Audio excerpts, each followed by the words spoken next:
Right, you're watching TVC Breakfast. Let's get to our next discussion now. Nigerians were once described as being some of the happiest people on earth, but it's no longer the case as we have now become the most depressed people in Africa, according to latest figures released by the World Health Organization. Now, this has resulted in far-reaching consequences.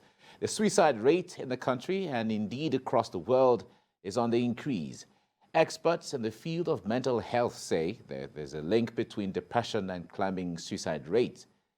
That is the crux of our discussion. Now, joining us to help understand factors responsible for the rising suicide rate and ways to check the trend is Dr. Bunjubola Abiri, consultant psychiatrist and mental health advocate.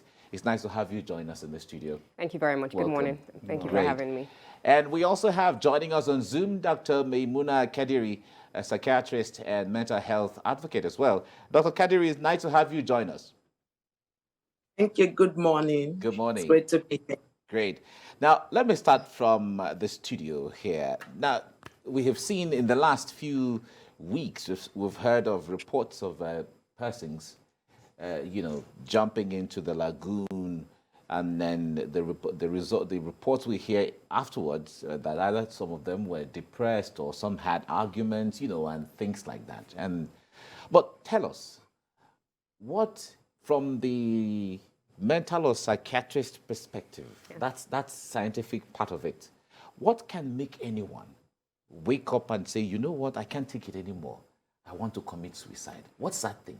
All right. Well, so I think it's important to first of all talk about what suicides are. And suicide is self-intentioned, self-inflicted harm, whereby the individual knows what it is that they want to do, and they know that the outcome at the end of the day is going to be fatal. And so for different people at different times, at different seasons of their lives, the reasons why they may decide to die by suicide will be different. It will be different for different age groups, different, genders, socioeconomic status as well. However, what we have found as, mental health consultants is that more often than not, in more than 80% of people who go on to take their lives by suicide, what we've seen is that there's usually an underlying, undiagnosed, undetected, and untreated mental health condition.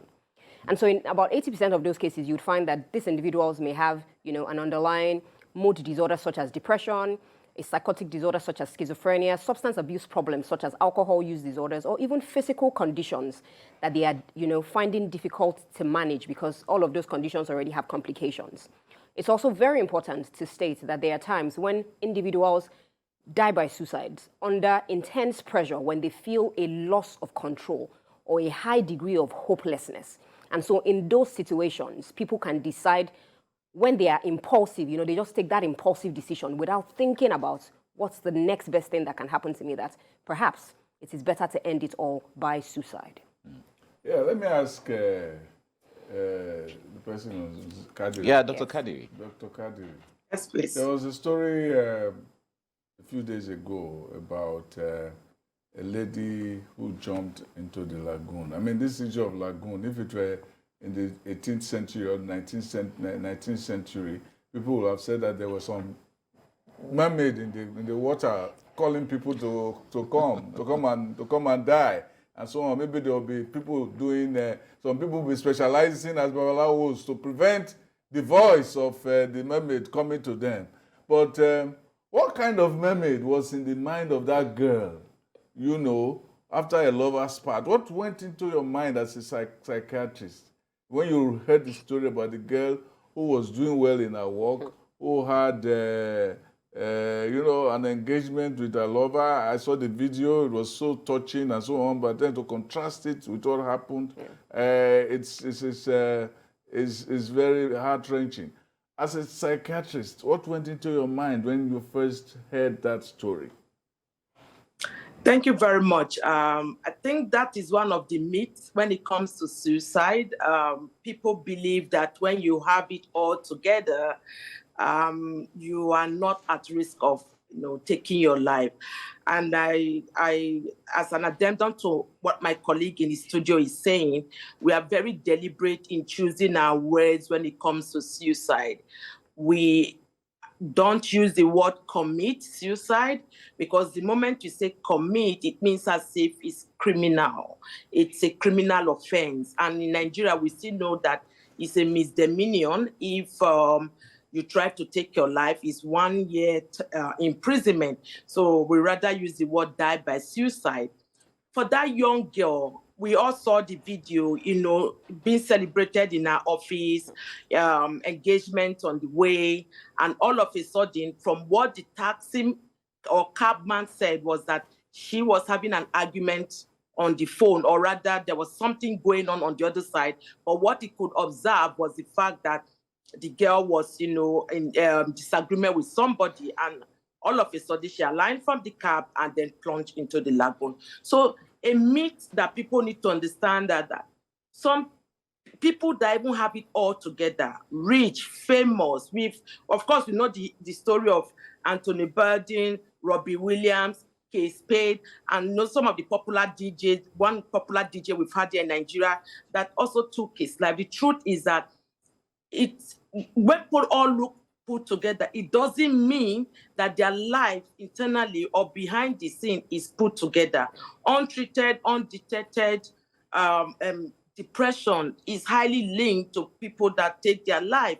Even substance abuse, people can take their life on impulse. So for me, as a mental health expert, when I got tagged. I woke up very early. I woke up in the morning. Of course, Nigeria is way ahead of me where I am. And I was wondering what is happening again. And I found out that it was a young and not very beautiful young lady who just took her life. The truth is that we don't know the story. And because of stigma and discrimination and taboo attached to mental health and people living with mental illnesses, even at the end of the day she's found, family members may not really come out to say this is what has been happening or this is what she's going through and all that. So this is the reason why we are very we are in this movement in talking about mental health, people living with mental illnesses, high increasing rate of suicide, and people getting help if they are dealing with any mental health issues, because it could be substance abuse. And the truth is that when people have relationship crisis, financial crisis, chronic pain, chronic illnesses, it can be very impulsive, and they can just take their life just like that, because sometimes at that point in time they may be feeling hopeless, worthless, and helpless. So those are some of the things that can easily make somebody be impulsive and just take her life or his life. In Shoyinka's Death and the King's Horseman, the word suicide was phrased in a very funny way when the white man was talking about Olo Eleshonba wanted to commit ritual suicide. He said they wanted to commit death. So you can say commit suicide, he said commit death. That's how the Nigerians said. He said the person wanted to commit death. So that is how complicated this thing can be. I was given the story of camera about my grandfather, who he got to a particular age and he said he wanted to die, and he was not dying. And when eventually he died and they cleared where he was sitting, they discovered that all the drugs they were giving him, he was not taking them, and they were not sweeping the back of the chair. So when they were clearing the place after he passed on, they saw heaps of tablets that he was not taking. And he wasn't taking. Yeah, so it means he was instrumental suicide. Is there such thing as instrumental suicide? Well, is that something that you guys have looked at? Well, so clearly, I mean, when you look at a case like that and you look at what epidemiology says, yes. While suicides are quite high in young people, we also find that an attempt to complete suicides is actually higher in older people. And so in these older people, what they tend to do is that they tend to engage in what is known as deliberate self-harm. Deliberate self-harm may not be evident to everyone. And so they may attempt to, refuse to eat, refuse care, refuse to use their medication, but in a way that, each and every day they are slowly losing it. And so for someone like your, grandfather, who unfortunately passed away at the end of the day, what happened was that, well, all the conditions that were supposed to be managed by all of those medications clearly were not managed. And the man was hoping, and eventually it happened, that, you know, the system just decided that it was time to shut down. So it's important that we highlight that suicides also happen in elderly persons. And when they also go ahead to do it, they do it in such a way that they are definitive about it, and it is more likely than not to happen. They're likely to be wiser than every other person. Oh, well, I mean... So they're able to con every other person that they're not dying. Exactly. They're really doing well. Yes. I used to say, I've often said that prosperity is not always paradise. And that hope is better than prosperity. Yes. In other words, if you think you have everything you have, and that is the end of your having, it means you don't have any hope. So a man who is poor has a healthier sense of life and greed for the future than a man who is rich, who is even afraid of losing his wealth. You know, this is the story of Okonkwo when he said that Okonkwo, the thing that was driving him was fear. Yes. Exactly. That's in Things Fall Apart. Exactly. All right, Dr. Kadiri, let me come to you on this. Yes. Can you share with us some of the early signs? You know, when someone is prone to suicide, from what we hear all of you say sometimes, that they must be or they could be some early signs that one should look out for. What are those signs that one should look out for, either to friends or colleagues or relatives and so on, that you would advise? Yeah, very important question. And this is where every person is needed and all hands need to be on deck, whether family, friends, foe, colleague, even at work, we all need all hands on deck in just, you know, looking out for what we call these warning signs or red flags. Signs like person withdrawing to self, you know, no longer interacting the way he or she used to interact before, what we call social isolation or social withdrawal. On the flip side, the person may be, you know, very boisterous, very outgoing. There's just that change about this individual that you are noticing. Either is now more withdrawn or now more outgoing. Some of them now use alcohol or other substances more than before. Some even start planning their own funeral and start talking about, you know, if the person is quite religious, so let rapture take place now. Let the world just come to an end. This is somebody ordinarily would not be talking about such a thing. If you hear such words from a loved one, ask questions. This is when you really listen, not judgmentally to them, create that safe space so that they can speak up and speak out, and you wouldn't criticize them, and most importantly, as Nigerians, you wouldn't be apostolic towards them. So you have to watch out for those warning signs. Some of them can even start dashing out their, choice things, choice properties. This is a friend that that this bag, he holds it or she holds it very dear to her heart. All of a sudden, he's telling you that you asked me the other day if you like this bag. Take this bag, I'm dashing you. You should be wary of such, impulse kind of thing. So those are some of the warning signs. Some of them may start even showing those signs of depression, crying easily, and aside from that, some of them may be very angry. They can even go into a range. So those warning signs, for me, I always tell people, look out for one word: change. What has changed in this individual that wasn't there before that you are noticing now? What has changed in this individual that wasn't there yesterday that you are noticing now and is becoming more frequent? Those are some of the things that we should all, look out for and be able to nip on board and help that person. They may not be able to say it the way they are feeling, and you will not really know exactly what it is because it's not showing in our faces. It's not explicit what this person is going through. They can be, like I said, very outgoing and all that, but you just wake up and find out that the person has taken his or her life. So pay more attention. Most importantly, we created that safe space where they can speak up and speak out. Because when they speak up and you're like, I see that everybody is depressed in Nigeria, it's only you, everybody is having issues. I'm not naira to dollar now. Do you know what it is? It further reenacts the fact that they are not loved. They don't feel loved. So if I can say this to my loved one and it's telling me to go and see that everybody is depressed, then who should I express myself to? So that can just make them to say, let me see, I've already said that I don't feel loved, that I feel hopeless and worthless. So let me just go ahead and do what I have to do. So those are red flags. Those are warning signs. And if you notice that in anybody, please get them to seek help, encourage help-seeking behavior, to meet the right people at the right places, and of course, the right time. And there's no better time than now if you have any loved one who is feeling this way. Some people say that sometimes the greatest sign is a sense of peace. That is the most scary thing I've ever heard about people who are suicides. That when you see that they feel that everything is settled.